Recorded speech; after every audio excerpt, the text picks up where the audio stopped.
Friends అందరికీ నమస్కారం. Welcome back to Girija's world. ఈరోజు నేను చేయబోతున్న రెసిపీ బ్రెడ్ కస్టర్డ్ పుడ్డింగ్. దీనికి కావాల్సిన పదార్థాలు 4 పెద్ద సైజు బ్రెడ్ ముక్కలు. దీనిని చివర్లను కత్తిరించి 4 ముక్కలుగా కట్ చేసుకోవాలి. చూడండి, నేను చూపిస్తున్న విధంగా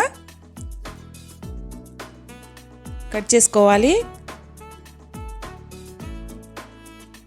ఇలా 4 ముక్కలుగా కట్ చేసుకున్న తర్వాత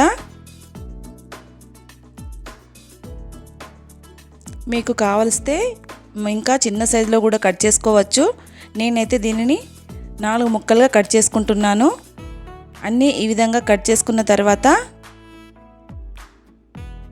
స్టవ్ ఆన్ చేసి కడాయి పెట్టి అందులో 2 పావుల నూనె పోసుకోవాలి. 1 పావు నెయ్యి పోసుకోవాలి. నూనె వేడైన తర్వాత బ్రెడ్ స్లైస్ని అందులో వేసుకొని గోల్డెన్ రంగు వచ్చేంత వరకు దానిని మనం వేయించుకోవాలి. 2 వైపులా బాగా వేయించుకున్న తర్వాత చూడండి, ఈ విధంగా కలర్ రావాలి.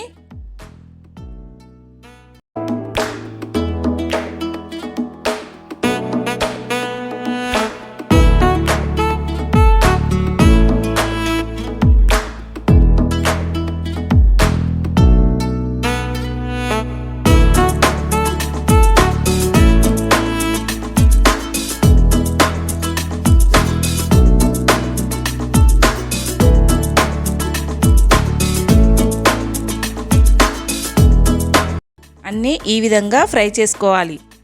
ఒక గిన్నెలో తీసుకొని పక్కనే పెట్టాలి. ఆ తర్వాత కడాయి పెట్టి అందులో 3 కప్పుల పాలు పోసుకొని పాలు ఒక పొంగు వచ్చేంత వరకు వేడి చేసుకోవాలి. మధ్య మధ్యలో పాలను కలుపుతూ ఉండాలి. అందులో సగం కప్పు చక్కెర వేసుకోవాలి. అంటే నేను కొలతతో తీసుకున్నాను. 8 స్పూన్ల చక్కెర వేశాను. ఇలా పాలు బాగా మరిగిన తర్వాత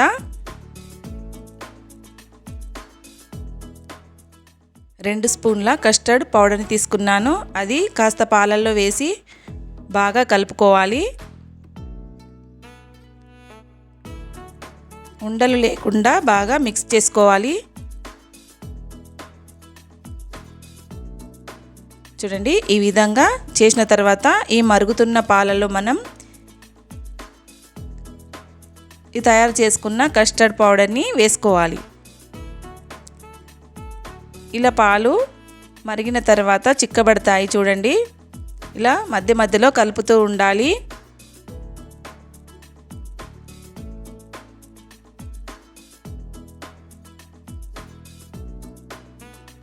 ఆ తర్వాత మనం యాలకుల పొడిని వేసుకోవాలి.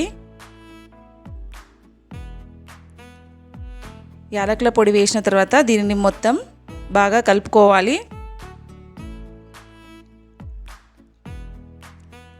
దీనిని చిక్కపడేంత వరకు మరగనివ్వాలి. ఆ తర్వాత మనం ముందుగా వేయించుకున్న బ్రెడ్ స్లైస్లు ఉన్నాయి కదా, వాటన్నిటిని ఒక గిన్నెలో ఇలా అమర్చుకోవాలి. అమర్చిన తర్వాత మనం ఈ ప్రిపేర్ చేసుకున్న ఈ కస్టర్డ్ మిల్క్ని దీనిపైన పోసుకోవాలి.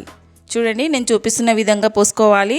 దీనిని ఒక 5 నిమిషాల పాటు నాననివ్వాలి. నానిన తర్వాత చాలా స్మూత్గా ఉంటాయి, తినడానికి కూడా చాలా బాగుంటుంది. దీనిపైన నేను డ్రై ఫ్రూట్స్ వేస్తున్నాను. చూడండి, మీరు కూడా మీకు నచ్చిన డ్రై ఫ్రూట్స్ని కూడా ఇందులో వేసుకొని ప్రిపేర్ చేసుకోవచ్చు. అంతే, ఎంతో టేస్టీగా ఉండే బ్రెడ్ కస్టర్డ్ పుడ్డింగ్ రెడీ. మీకు స్వీట్ తినాలనిపించినప్పుడు ఒక బ్రెడ్ ఉంటే సరిపోతుంది, ఇంట్లో స్వీట్ రెడీ అయిపోతుంది. చూడండి, ఈ విధంగా రెడీ చేసుకొని పిల్లలైనా పెద్దవాళ్ళైనా చాలా ఇష్టంగా తింటారు. దీనిని తప్పకుండా ట్రై చేయండి. ఎలా ఉందో కామెంట్ బాక్స్లో కామెంట్ చేయండి. ఈ రెసిపీ మీకు నచ్చినట్లయితే please subscribe my channel, like చేయండి తప్పకుండా. Thank you.